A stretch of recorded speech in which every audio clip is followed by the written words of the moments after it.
I'm going to talk to you a little bit about labels and resources and some of the design factors that I want to give you heads up as you start building your course.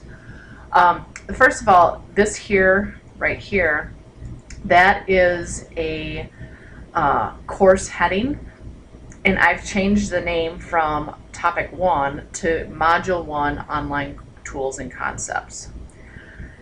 I've then added some text and I added a picture, and we'll practice that in our sandbox. One of the things that I want you to note here is the use of labels, which labels, all they are is just text. Some people have used labels to maybe share a video, share calendars. If you have a Google Calendar and you want to share it, some people might put that front and center so students can see the calendar right away. I don't like using that just because of two reasons. One, I'm not sure when students click, if it had a video, I wouldn't be able to measure if they've clicked on a video. Anytime there's a click within Moodle, it is logged. So if I had a video front and center and they pushed play, that's not really a Moodle click, that's more of an embedded video click, and it would not log that information. I can see the calendar, I guess, but I am always conscious of screen size and the amount of space my content takes, because what happens is as you begin building your units, your course will become very, very long. There's supposed to be a new module coming, or a new update coming out where it's supposed to eliminate that, and it's called the Moodle Scroll of Death. So I'm going to share with you ideas right away that can help design your units to make the navigation easier for your students to understand, but then minimize the space needed to get the information to them. So the first thing is this is a label, and again, it's just only to be used to start organizing information. And then I get into the different resources or activities. And note how I have these indented. So I have my label, and then I indent, kind of like a bullet list, any subsequent activities after that. The picture here, notice how it wraps. So I have a picture and it wraps all of the activities around it. This is a tip that I will be showing you, and it's extremely important because if I didn't have this on, essentially this would all be white space, and then all of my readings and reflections and everything would be underneath it. So you're going to want to wrap your images when you use them. And I always use images that have meaning. So one of those things that I guess it's just one of my preferences when I use images. So I'm going to go ahead and go into where the actual sandbox activity is. Return to my normal role because I was only in a student right there. Okay. Sandbox. And within each of the sandbox activities, I've linked to the main 2011, or not 2011, the summer OLL link. So all of the courses are listed here. And I've already created the course and made you an instructor of your course. So I'm going to go, you go ahead and find your name. And this is a blank course. As you can see, there's nothing in it. It's a blank slate. Couple of things. I've docked my settings and navigation. These will become important later on as we go through. But I'm just going to go ahead and I'm going to turn editing on. All right. So now I can see I have resources and activities for each topic. These are topics.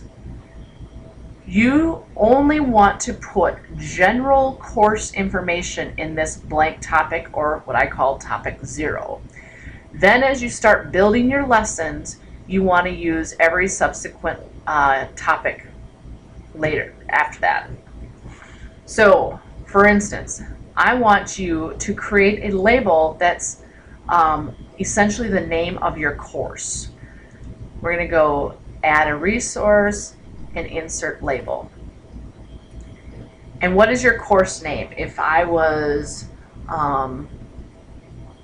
a science teacher, it might be Science 9A, English 12,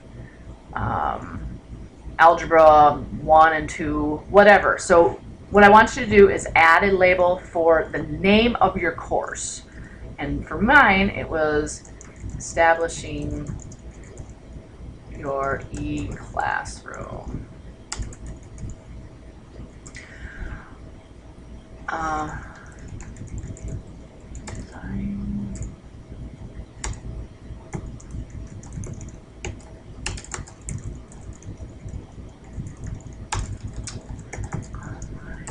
can't type today. Learning. Okay. All right. One of the nice things that I do like to use is I like to use the full screen mode. So this little button here, it'll toggle so I can see the full screen, which I do really, really like. Once you're in, you can, bold, you can underline, you can start, editing the text however you want to. For the main course title, I might make it a little bigger.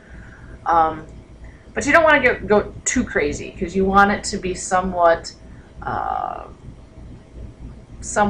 guess, if you use a bunch of crazy colors, and it might be distracting, so you don't want it to be distracting. I'd use just simple colors, and so on and so forth. So I'm going to go back, and then I go to save and return to course. All right, so I have officially named my course. Now I want you to add a resource, and I want you to add your syllabus. So there's a couple of things. You could, if you had it in a Word document, you could upload the Word document and have it available as a doc that they could download. I am going to try to persuade you not to do that.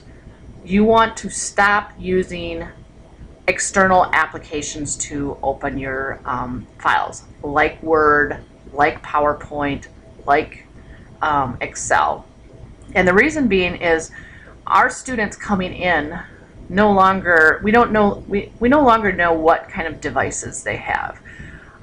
So if you upload a PowerPoint or a Word doc, there may be a strong chance that the student does not have an app or an application or software to open that. And so what I'm going to suggest is you consider either creating a web resource or use resources like Google Docs, which are really, really nice, and I'll go into that in a minute, to link to or embed Google Docs to build your content. So the first thing I'm going to do is I'm going to show you I have our syllabus here for our course. And I'm just going to go ahead and I'm just going to copy just some of it, because this is what I would do. This is what I would do if it was a Word doc. So I'm just highlighting, and then I'm hitting Control-C, and then I'm going to go back to my course, and I'm going to add a page. What a page is nothing more than a web page. And the reason why I added a page is because it's web-based. So no matter what device they have, as long as they can have a browser on it, they will be able to see the information. So I'm going to go syllabus. And I'm just going to go ahead and paste what I just copied from Google. Let's see. Oh, wait. Hold on. I messed that up. This is the description. So I don't want to paste that there. This is where I want the content. So don't paste it on the first one, paste it on the second one. And this is what they'll actually see. We're going to go through, and I'm just going to go ahead and hit Save and Display.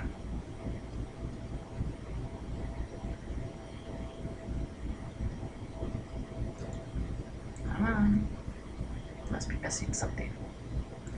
No. It does want a little description.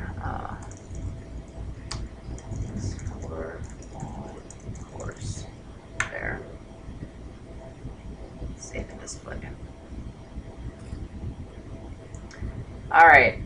So for the most part, the formatting worked well. I mean, it's not the best. And, you know, my links probably aren't going to work and that kind of thing. But this would be what you could do. You could have your Word doc, copy and paste the Word, you know, the information from your syllabus, and paste it into a new web page. This is what it looks like. I'm going to go ahead, I'm going to turn editing off. So you can see I now have my title and I have a syllabus. I click on the syllabus and this is what it looks like. The problem with that is this. Anytime my syllabus changes, that means I'm going to have to change it, whether it's on my doc or go to here and change it here. And one of the reasons why we really like Google Docs is I could have a Google Doc of my syllabus, and as soon as I change it on the doc, all of my other links to that doc will automatically update. So let me do this. I'm going to go in here, and instead of copying and pasting, I'm going to go to Share, and I have my access to say anyone with the link can view. Okay, I'm going to copy that, and I'm done. I'm going to go back to my course, turn my editing on, and this time, instead of adding a web page, I'm going to add a URL. And I did it really, really quick, but if you to syllabus, I did not spell that right.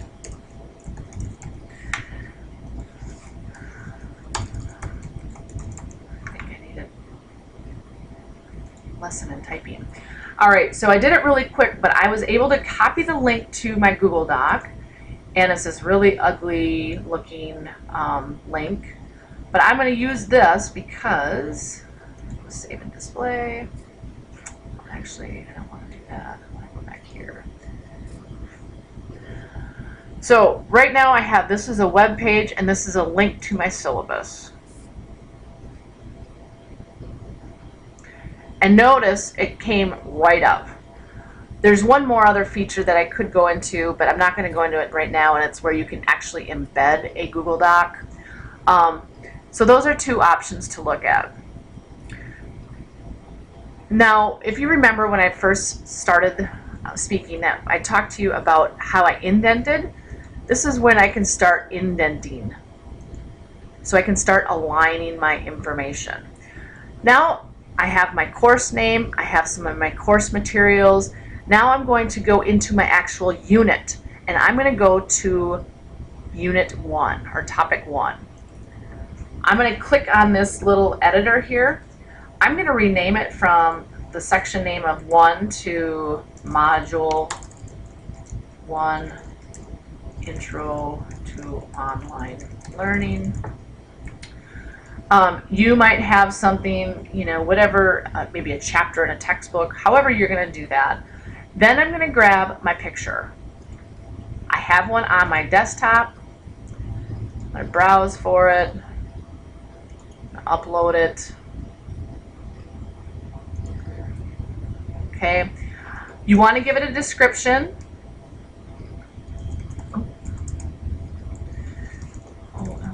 Image.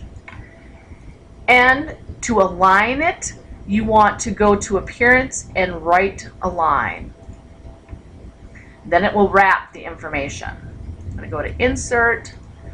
If you want to adjust the size, you can do so.